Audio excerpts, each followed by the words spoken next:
Well, I want to welcome you to week 3. You made it to week 3. Maybe it was the food. Maybe it was the fun. Hopefully it was the people that you're hanging out with, but you're at week 3, and that's great. Last week, I'll just remind you that we were talking about how we do this Connect group thing, and we talked with Pastor John about noticing our spiritual growth. And this week we have the privilege of being with Pastor Merry to talk about the second half of our group goal, which is caring when tough things happen. That's right. And tough things happen. All the time. Right? More than we'd like. More than we'd like. This side of heaven. And there's none of us immune. There's no one in those groups or in our life that a tough thing hasn't happened or is yet to come. Exactly. You know, I was so struck by this whole idea of caring when tough things happen, and it was an expert in small groups actually that brought this to my attention. His name is Mark Howell, and this is his quote. He says, "Unconnected people are one tough thing away from not being at your church. The loss of a job, divorce, or separation, a devastating diagnosis, a child in trouble, one tough thing." Yeah. We live in a world where one tough thing is always close by. And unconnected people rarely call the church for help.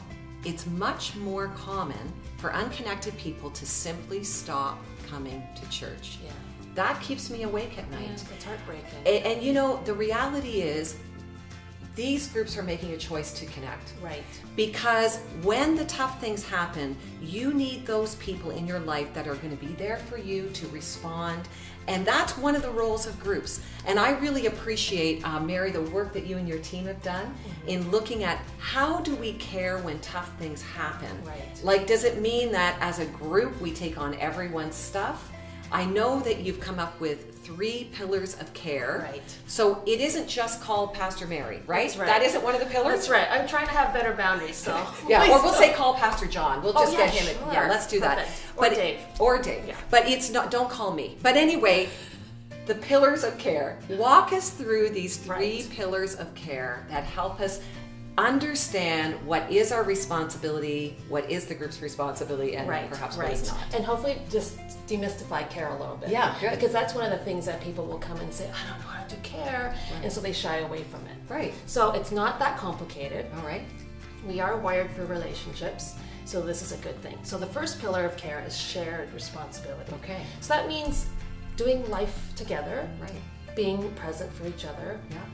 noticing each other and what's happening in each other's lives, but not necessarily having the answers. So in a Connect group, shared responsibility primarily at our church primarily happens in Connect groups. It happens to connect. That's our main vehicle of care. Right. For And sure. and shared responsibility is the ups and downs, right?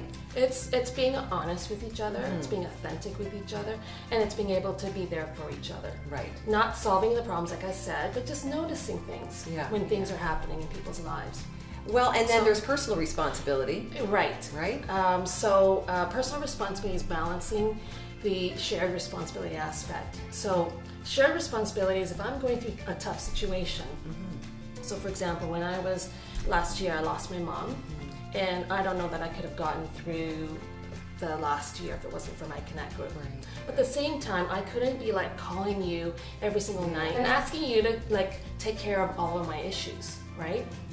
So personal responsibility is being responsible for my own emotional, relational, and spiritual well-being. Right. And that would look in practical ways is getting the counseling that you need. Maybe, yeah. When you need it, taking the steps that you need to sort through your own personal triggers. Right. Because I know we all have triggers. We all have issues. Right. You got baggage. Well, I've got baggage. And And you got to work through your baggage, right? And you can't put your baggage on other people all the time. It's being able to recognize that maybe I had a strong reaction to something that someone said, and it's not their fault necessarily. Maybe it's something in me, right? Yeah. And the good thing is God is using that to grow me, to grow my character, to help me develop as a Christian, as a person who we're doing community together with. Right. So maybe one of the roles of groups is to help know the boundaries between what we share together and what is actually personal responsibility, and we encourage each other in that regard.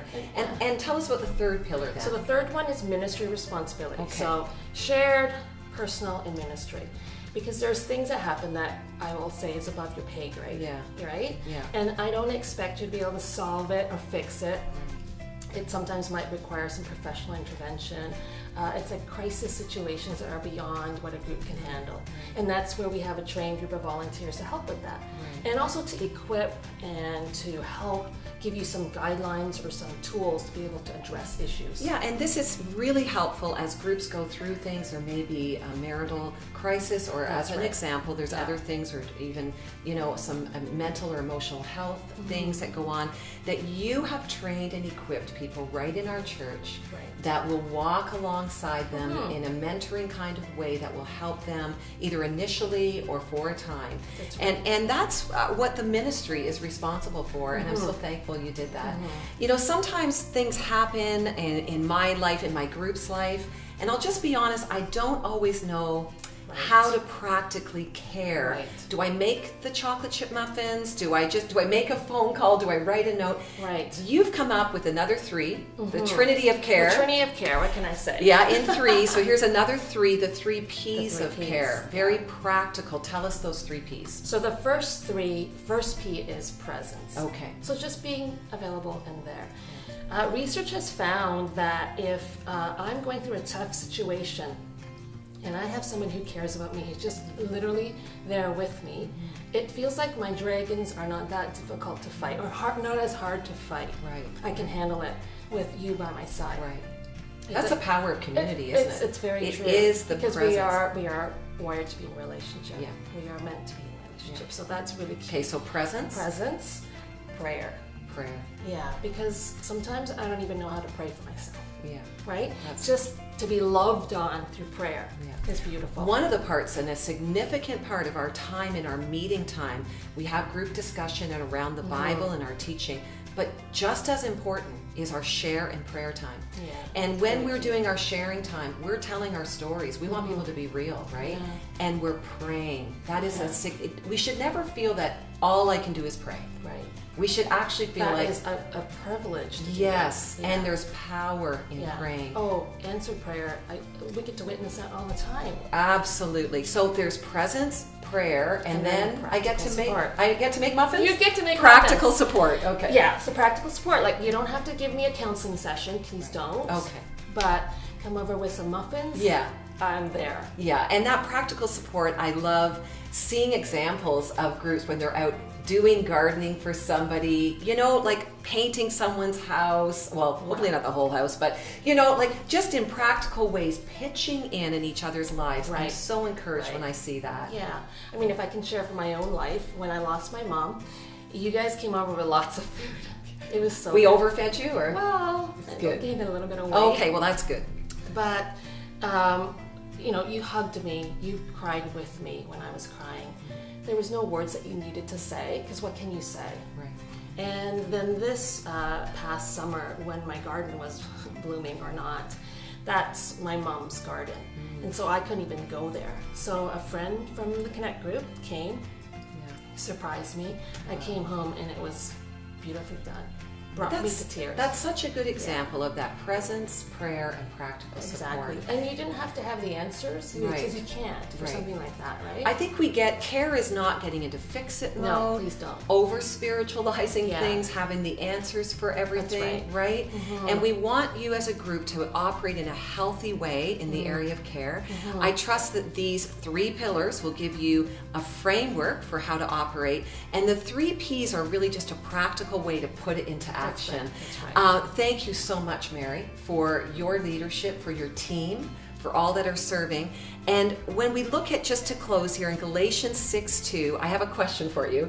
There's a verse that says that we're actually to carry each other's burdens. That's it says, right. And in this way you'll fulfill the law of Christ. Carry each other's burdens sounds like we're carrying help us understand. And it does tend to get misused and misquoted, where I have to go and rescue everybody.